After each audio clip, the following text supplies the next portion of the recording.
عام طور پہ ایک سوال پوچھا جاتا ہے کہ قرآن پاک تو اللہ عز و جل نے ہدایت کے لیے نازل فرمایا، کیا اس قرآن پاک کی آیات کو لکھ کر گلے میں ڈالنے سے کوئی فائدہ حاصل ہوگا یا نہیں ہوگا؟ تو اس کے بارے میں عرض یہ ہے کہ قرآن پاک بالکل اللہ عز و جل نے ہدایت کے لیے ہی نازل فرمایا۔ اس کا مین اور بنیادی مقصد تو یہی ہے کہ انسانیت کے لیے ہدایت ہے اور مومنین کے لیے یہ رحمت ہے۔ لیکن قرآن پاک کو جس طرح اس سے پڑھ کر سمجھ کر ہدایت حاصل کی جاتی ہے، اسی طرح قرآن پاک کی آیات تلاوت کر کے دیگر فوائد بھی حاصل ہوتے ہیں۔ جس طرح قرآن پاک میں اللہ عز و جل نے ارشاد فرمایا وَنُنَزِّلُ مِنَ الْقُرْآنِ مَا هُوَ شِفَاءٌ وَرَحْمَةٌ لِّلْمُؤْمِنِينَ کہ ہم قرآن میں سے وہ نازل کرتے ہیں، قرآن جو شفا ہے مومنین کے لیے، رحمت ہے اور شفا ہے۔ تو قرآن پاک شفا بھی ہے، قرآن پاک رحمت بھی ہے، قرآن پاک ہدایت بھی ہے۔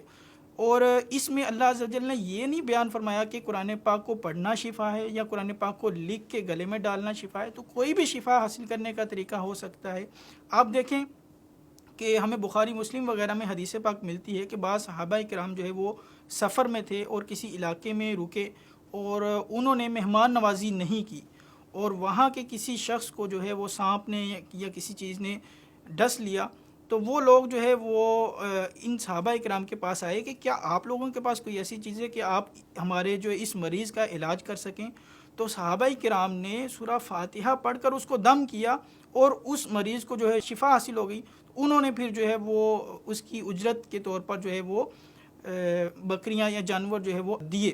تو حضور صحابہ کرام رضوان اللہ علیہم اجمعین وہ جانور لے کر حضور کی بارگاہ میں حاضر ہوئے اور یہ اپنا سارا ماجرا بیان کیا کہ ہم نے اس طرح عمل کیا اور ہم نے یہ فاتحہ پڑھ کر جو ہے دم کر دیا اور اس کے عوض میں ہم یہ لے کے آئے ہیں۔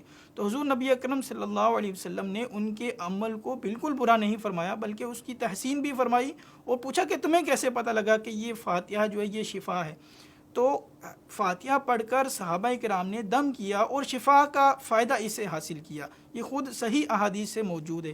اسی طرح ابو داؤد شریف کی ایک حدیث پاک ہے، حضرت عبداللہ بن عمرو بن عاص رضی اللہ تعالی عنہ حضور نبی اکرم صلی اللہ علیہ وسلم کی تعلیم کردہ ایک دعا ان کو یاد تھی، اور جو اپنے جو سمجھدار بیٹے تھے ان کو بھی یہ سکھا دیا کرتے تھے، جو عقل مند تھے اور جو یاد کر سکتے تھے۔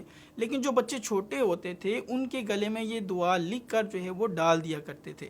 اب دعا لکھ کر ڈال دینا یہ بھی صحابی کے عمل سے ثابت ہے۔ اب ایک حدیث پاک سے جو تعلیم کی گئی دعا جو ہے جب وہ شفا کا باعث بن سکتی ہے، اس سے برکتیں مل سکتی ہیں، قرآن پاک جو اللہ تعالیٰ کا کلام ہے تو اس سے کیوں نہیں برکتیں مل سکتی؟ بالکل قرآن جب جس کو اللہ تعالیٰ نے خود شفا فرمایا ہے، اگر اس کی آیات لکھ کر اللہ تعالیٰ کے متبرک نام لکھ کر گلے میں ڈال دیے جائیں تو اس سے بھی جو ہے وہ شفا حاصل ہو جائے گی۔ لیکن یہ بات اپنی جگہ پر ہے کہ شفا حاصل کرنا یہ ایک الگ مقصد ہے، لیکن بنیادی مقصد جو قرآن کا ہے وہ ضرور ہدایت حاصل کرنا ہے، اس کو پڑھنا ہے، اس کی تلاوت کرتے رہنا ہے۔